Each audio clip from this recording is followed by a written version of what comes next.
ઘણા કે ક્રોધ ન કરાય, તે ઘેરે આવીને કોઈ ગાળો દેવા માંડે ત્યાં હું મંત્રો બોલવા? હા, એને મારવો જ પડે. હા, એ ક્રોધ જો નકામો હોય તો ભગવાન એનું સર્જન જ ન કરે, પણ તાણે ઉપયોગ કરાય. તમે ખરાબ ઉપર ફાનસ લઈને નીકળો,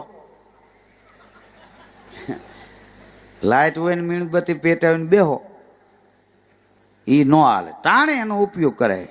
બેટરી હોય તો કઈ થોડે દિવસ શેડ્યા ન મરાય એને. હા, ક્રોધ છે એ એવી જગ્યાએ કરવો પડે. ઘણા કે શાંતિ રાખો, કીધું બસ સ્ટેન્ડમાં બસ મુકાય ત્યાં શાંતિ ન રખાય, ત્યાં ખૂટીઓ માથું મારીને ચડી જવાનું હોય.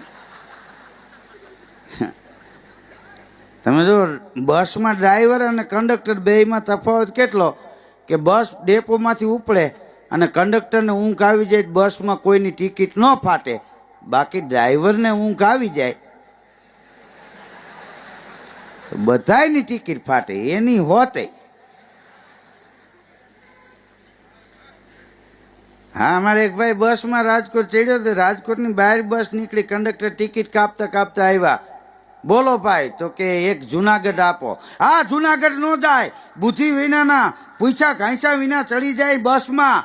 જેટલો કંડક્ટર તપી ગયો એટલો જ ઓલો ઠંડો થઈ ગયો. તો આ ક્યાં જાય? આ ભુજ જાય. તો એક ભુજની આપો. તો કંડક્ટર મૂંઝાણું, એ કે તારે જવું ક્યાં? એ કે ગમે ત્યાં, પણ અહીંથી વયું જવું.